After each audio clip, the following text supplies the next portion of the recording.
The issues affecting you. Revealed, explained, discussed. Now on WGAL 8 in Focus. Hello, I'm Susan Shapiro. Respiratory syncytial virus, or RSV, is a common respiratory virus that causes mild cold-like symptoms. Most people recover quickly, but RSV can be serious for older adults and infants, worrying parents. Just anxious like any other parent. It's like one more thing you have to worry about. The virus leads to hospitalization for as many as 80,000 children younger than 5 years old. Now hospitals are seeing an overwhelming demand after the COVID-19 pandemic put RSV almost on pause for the last few years. None of us have seen the situation the way it is now. This is not normal. Tonight, we'll talk with a physician from Children's Hospital of Philadelphia and a pediatrician from Penn State Children's Hospital as we put RSV in focus. I'm joined now by Dr. Paul Offit, the director of the Vaccine Education Center at Children's Hospital of Philadelphia. Thanks once again for being here, Dr. Offit. Thank you, Susan. What is RSV? So RSV stands for respiratory syncytial virus. It's a common respiratory virus. We see it come into our hospital in children who are struggling to breathe pretty much every winter. The only winter we didn't see that was 2020, when we had, masked and isolated and social distanced and quarantined, so that we had so little human-human interaction that we didn't see any RSV in 2020, nor did we see any influenza. And I think that's really part of the problem for why we're seeing such an increase in RSV hospitalizations now. Yeah, it really is widespread all over the country. Yes, certainly in our hospital. I mean, we're seeing a lot of RSV. I think for parents, with RSV and with influenza, now with COVID, as three respiratory viruses that no doubt will increase over the winter. I think from the parent standpoint, when you should worry is when your child isn't well hydrated or is having difficulty breathing. I mean, otherwise, this is generally a short-lived, self-resolving infection for which there's no specific treatment. But so that's when I would worry, when the child is not well hydrated, meaning there's decreased urination, when they cry, there's not tears, and then if they really seem to be struggling to breathe, then and only then really do you need to bring them to the doctor or the emergency room. And this is certainly not a new virus.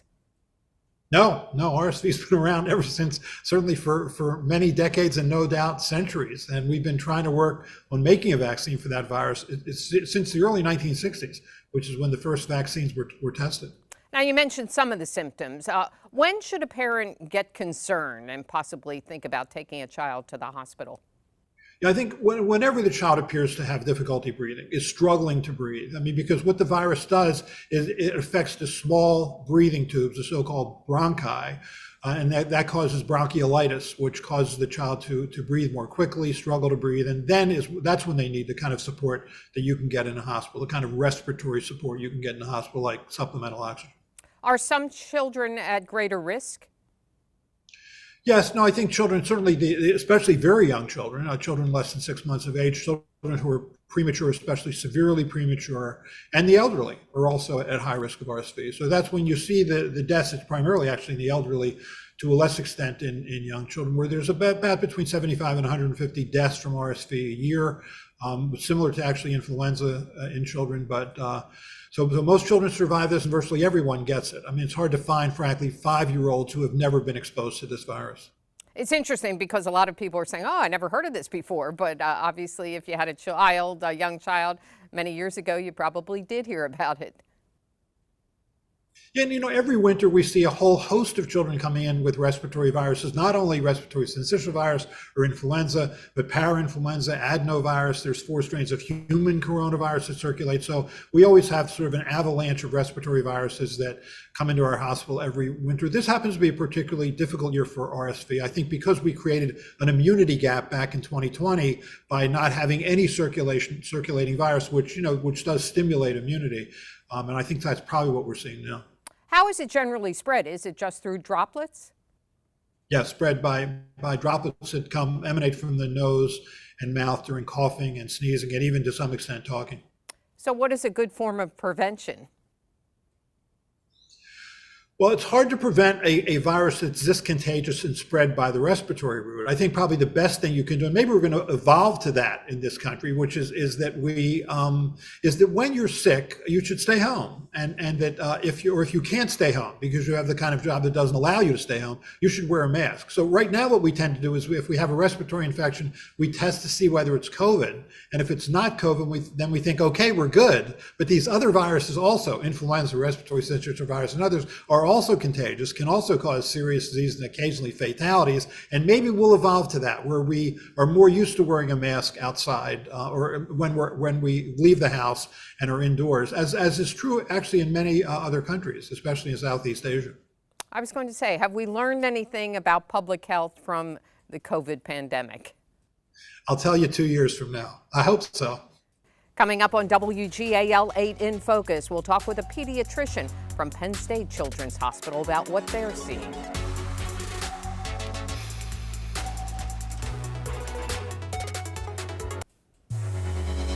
This is WGAL 8 in Focus, coverage you can count on. I'm joined now by Dr. Jessica Erickson, a pediatric infectious diseases physician at Penn State Children's Hospital. Thank you so much for being here. Thanks for having me. I know you're very busy right now. What is the situation at Children's Hospital in terms of RSV patients? Well, for the last month, 6 weeks or so, we've had quite a lot more children than we're used to having, and we've been having to rearrange beds and call in extra staff and really use all the resources that we have to get everybody taken care of. I imagine that's tough and stressful. Yeah, we've been doing the best that we can, but there have certainly been times when we've had to do things a little bit differently than we're used to doing them. So who are the young patients that are actually being admitted to the hospital? Well, most of them are very young children, younger than 3 years old and even younger than that. So some are newborns, just a couple days old, and some are a few months old. So the majority are less than 1, and the even more majority are less than 3 years old. That's got to be tough to see such young patients struggling. I imagine they're being admitted because they're having a tough time breathing. That's right. The majority are coming into the hospital because they need help with breathing. Sometimes that's just a little bit of oxygen, and they might just stay for even just a day, 1 or 2, 3 days. But some children do need a lot more help and are sometimes even needing to be on a ventilator, for instance, for several days. So you're really just treating the symptoms. There's no real treatment for RSV? That's exactly right. So we call that supportive care, which means that whatever the child needs to get their own body through the illness, we support them during that time. So sometimes that for a young baby, if they're having a lot of trouble breathing, they might not be able to nurse or take a bottle. So they might get hungry or even get dehydrated. So we'll help those babies stay hydrated through IV fluids, get some nutrition by putting a little feeding tube down their nose into their stomach. And then for children who need help with breathing, we'll support their breathing while their lungs and breathing tubes are healing. And this has been around for a while, but it can get very serious, can it? That's right. This is a virus that we've been taking care of for decades and decades, and it's typically a seasonal wintertime illness from November to March or so, and it's usually causes the youngest babies and toddlers to end up needing to be in the hospital because of respiratory problems. Did you expect this explosion?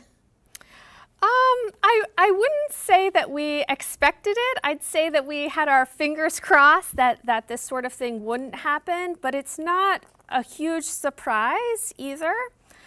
Over the last 2 years, when we were doing a lot of things to prevent the spread of COVID-19 among children and families, it turns out that those kinds of efforts, staying at home, wearing masks, extra attention to hand washing, not going to big gatherings in the wintertime, those things also worked really well for RSV. So for instance, across the country, there was one single death from RSV in the 2020-2021 winter.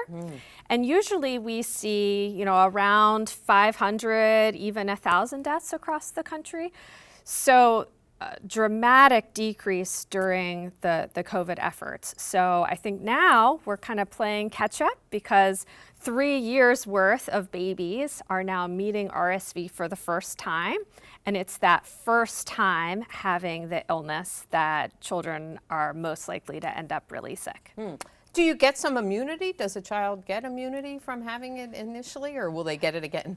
So I would say yes to both of those. So you get immunity in the sense that you get better and better at fighting off the virus. So essentially every person has had RSV by the time they're 2-3 years old. And it's really just that first illness where people are likely to get really sick. After that, you might get a runny nose, a sore throat, or maybe no symptoms at all. So having RSV doesn't keep you from getting RSV again, but your future illnesses are going to be much milder than that very first time. All right. Well, let's talk more as we continue about the symptoms and what a parent should do if their child is sick.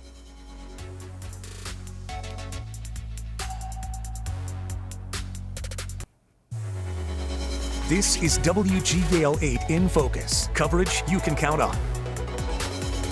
We continue our conversation with Dr. Jessica Erickson, a pediatric infectious diseases physician at Penn State Children's Hospital. So, Dr. Erickson, you're home with a child who has some sort of illness. How do you know if it's just the cold, the flu, or RSV? Well, the biggest thing is that it doesn't usually matter. There aren't great treatments for any of these illnesses, and there's no specific treatment for RSV. So the important thing is to decide whether your child needs more help than you can provide for them at home. And that's much more important than deciding exactly what virus is causing their particular illness. And how do you know if they're in need of further treatment than just being at home? So the biggest thing is looking at how they're breathing.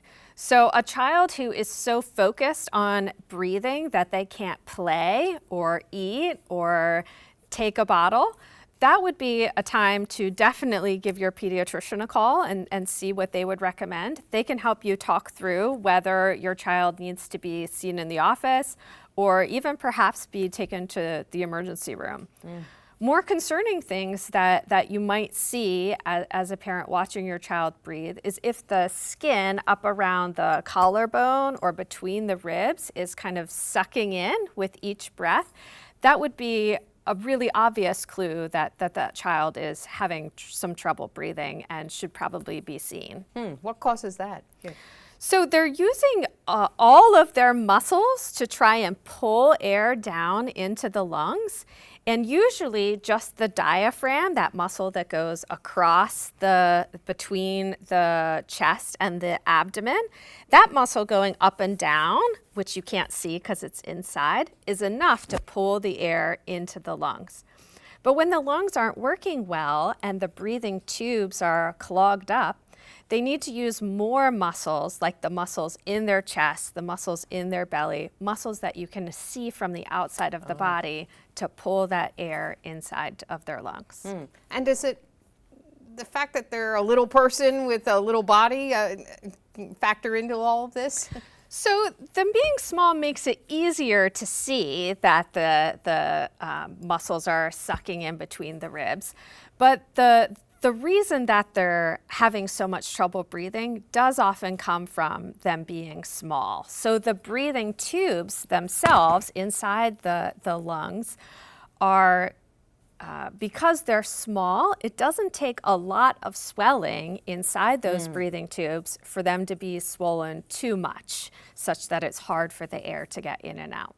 What's your advice to parents if they do have a child who doesn't need to go to the hospital or the doctor's office, but just treat it at home? What should they do?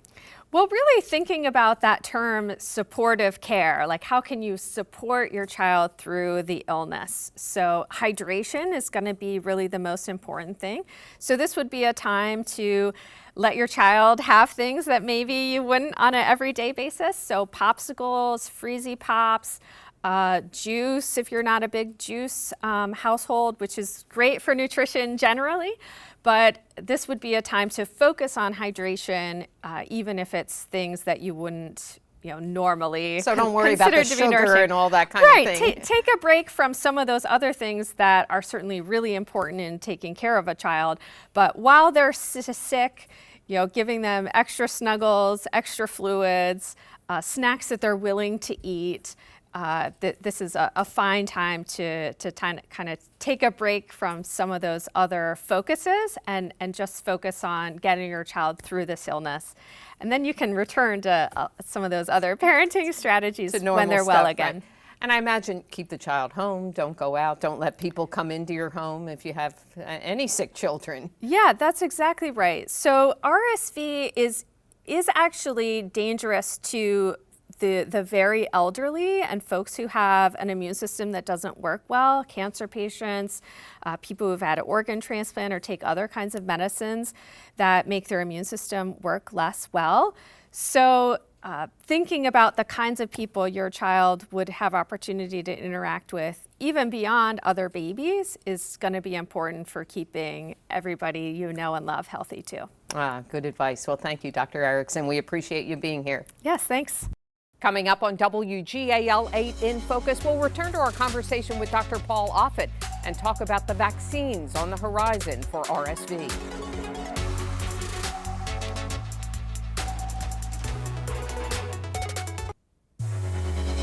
This is WGAL 8 in Focus. Coverage you can count on.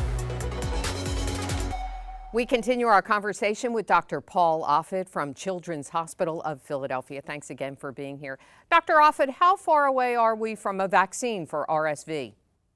Not far away at all. It hasn't been an easy vaccine to make. Researchers at the National Institutes of Health back in the 1960s tried to make it an RSV vaccine by taking the virus, growing it up, purifying it, and then inactivating with a chemical, very much in the same manner that we make the polio vaccine or the hepatitis A vaccine. That didn't work. Not only did it not work, you actually were worse off getting that vaccine and then being exposed to the virus than if you'd never gotten the vaccine. So that set research back decades. Now we have the knowledge of how to handle that problem. And so now I think what you're going to see is you're going to see, I think, several different vaccines. So there are now about 9 vaccines currently that are in research. I think at least 3 of them you will see come to the fore in the next couple of years. And I think what you'll see that is a maternal vaccine, meaning much in the same way that we give an influenza vaccine to pregnant women, or we give a pertussis vaccine to pregnant women to protect not only that woman, but her unborn child. Because you see this disease often in the less than 6-month-old, it may be best to have the mother be vaccinated. She develops an immune response, and then she passively transfers those antibodies through the placenta to the baby. So I think that'll be one vaccine. I think there also will be a vaccine that is given to children, and I think there also may be a vaccine that's given to the elderly. Because they too can suffer this disease severely. So I do think we're on the cusp of this. And I think it's probably going to be a so-called purified protein vaccine, where it's one protein, much like Novavax's vaccine is one SARS-CoV-2 protein, or the human papillomavirus vaccine, hepatitis B vaccine. Those were all sort of single viral proteins, because we have had over the past decade amazing advances in protein purification, in recombinant DNA technology that has allowed us to make these vaccines successfully. I'm very optimistic we're going to see an RSV vaccine soon. So this would be different than the mRNA technology. That's right. With the mRNA technology, or with Johnson & Johnson's vectored virus vaccine, what you do is you give the gene that codes for that protein. Then your body makes that protein. That's not going to be true here. I think what you're going to see here, most likely, is you're given that protein. Now, there are mRNA vaccines that are being tested for RSV, but if you're asking me to make a prediction, I would predict that you're probably going to see this as a purified protein vaccine. We'll see. Interesting. And how do you convince parents to get this for their children, to add yet another vaccine to childhood immunizations? Well, I think this is the next great pediatric vaccine. If you had to answer the question, what vaccine will prevent the most hospitalizations and the most deaths in children right now, it would be the RSV vaccine. We need this vaccine. So hopefully parents will be convinced by not only the need for it, but by studies that show that it's safe and effective. Certainly any parent who's seen a child struggling to breathe and having some of these symptoms might consider it. Certainly. And it's hard to watch that. I mean, in the hospital, the hardest thing about being in a children's hospital is when you watch these children come in, struggle to breathe, they don't get enough oxygen, so they get face mask oxygen, and then that's not enough. And then you wheel them up into the intensive care unit, with parents crying, and then you watch the child get sedated, intubated, attached to a ventilator. It's hard to watch your child suffer like that. And if it can be prevented and prevented safely, then it has to be. And certainly, as you mentioned, it can lead to death in some cases. Absolutely. Between 75 and 150 children will die every year from this virus. And if you can prevent it, then we should prevent it.